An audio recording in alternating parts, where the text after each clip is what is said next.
নমস্কার, আমি জবা। কেমন আছেন সবাই? আশা করি সবাই ভালো আছেন, সুস্থ আছেন। আমরাও ভালো আছি। আমার আরও একটি নতুন ব্লগে সবাইকে স্বাগত জানাই। আর এদিকে বাসি কাজ করার আগেই কাপড় জামাগুলো সব ভিজিয়ে রেখেছিলাম সার্ফে। তারপরে বাসি কাজ করে চা খেয়ে নিয়েছি। তারপরে কাপড় জামাগুলো সব কেচে মিলে দিচ্ছি।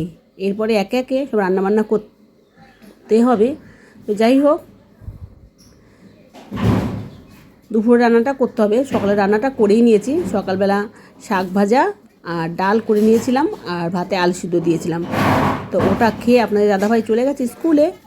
আর এদিকে মটর ভেজানো ছিল কালকে রাতে, সেটাই কিন্তু আমি ধুয়ে প্রেসারে দিয়ে দিয়েছি, আর আলুটাও কেটে নিয়েছি। তো এটা আমি দোকানের জন্য ঘুগনি রান্না করব।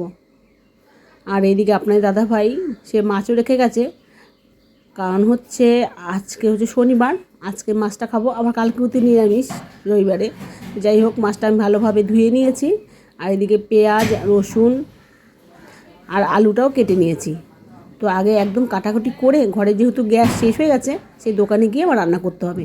তার জন্য সব কিছু কমপ্লিট করে গুছিয়ে তারপরে একেবারে রান্না করতে চলে যাব দোকানে। আর এদিকে জানেন তো, ঘরে কাজ হচ্ছে। আর কালকে রাতে যেহেতু ভয়েস দেওয়া হয়নি, আশেপাশে একটুখানি আওয়াজ আসছে, কিন্তু এটা একটু মানিয়ে নেবেন। যাই হোক, এদিকে দেখেন আমি দোকানে চলে এসেছি। একদিকে আমি মটর সেদ্ধ বসিয়ে দিয়েছি, আর একদিকে মাছ ভাজা বসিয়ে দিলাম। তো এইবার মশলাটা পেস্ট করে নিয়ে আসবো। সব কিছু কমপ্লিট করে নিয়েছি।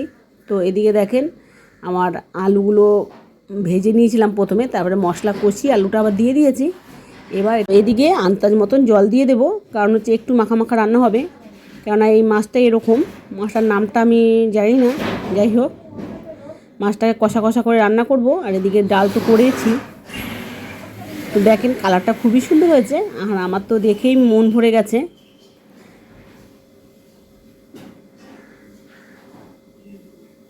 তো এই মাছটা আমি মাখা মাখা রান্না করে একটু গরম মশলা দিয়ে নামিয়ে নেব।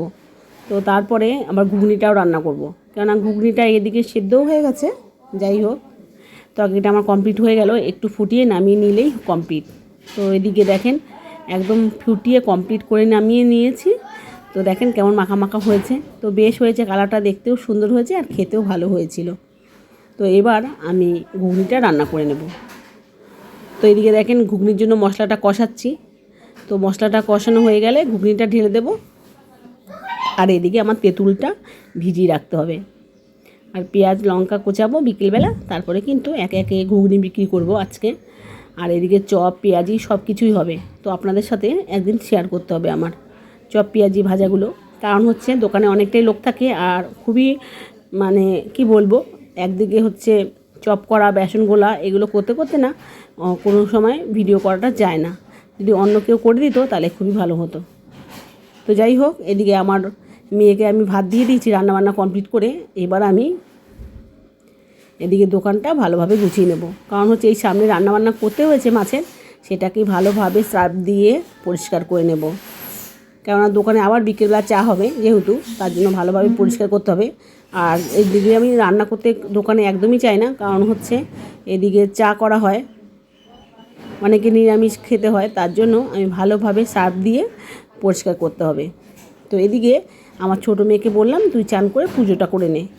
আর তাছাড়া এমনিও ও বাড়ি থাকলেই চান করে পুজোটা করে, আমার বলতে হয় না। তো এদিকে দোকানে মাল নিতে এসছে, আর ফেভিকুইক নেবে যেহেতু, এটা খুঁজে পাচ্ছিলাম না। তো অনেকক্ষণ পরে খুঁজে পেলাম। আর এদিকে চুটকি ছিঁড়তেও পারলো না, তারপরে আমি এবার ছিঁড়ে দিয়ে দেবো। তো এইভাবেই রান্না করা, দোকানদারি করা একসাথে হয় না। আর নিরামিষ রান্না করলে কোনো অসুবিধা ছিল না, যেহেতু মাছ রান্না করছি, তো বারে বারে হাত ধুয়ে আমার মাল দিতে হয়। তো যাই হোক, এদিকে রান্নাবান্না সব কমপ্লিট হয়ে গেছে। আমার ঘুগনিটাও রান্না করা হয়ে গেছে। ওদিকে বাসনপত্র যেগুলো ছিল সেগুলো সব রান্নাঘরে নিয়ে সব ধুয়ে নিয়েছি। তো ধুয়ে লাস্টে হচ্ছে গ্যাসটা ভালোভাবে মুছবো, তারপরে কিন্তু চান করে নেব। চান করে সবাইকে খেতে দিতে হবে। তো দেখেন ভালোভাবে সার্ফ দিয়ে পরিষ্কার করে নিচ্ছি, কেননা এখানটা বিকেলবেলা চপ ভাজা হয় যেহেতু একদম তেল তেলে হয়ে যায়। তো বন্ধুরা, কেমন লাগলো আমার ভিডিওটা অবশ্যই একটা কমেন্ট করে জানাবেন। ভালো লাগলে এক লাইক দেবেন। আর এমন ভিডিও যদি পেতে চান অবশ্যই চ্যানেলটাকে সাবস্ক্রাইব করে রাখবেন। আর অলরেডি যারা করে ফেলেছেন তাদের অসংখ্য ধন্যবাদ। টাটা বন্ধুরা।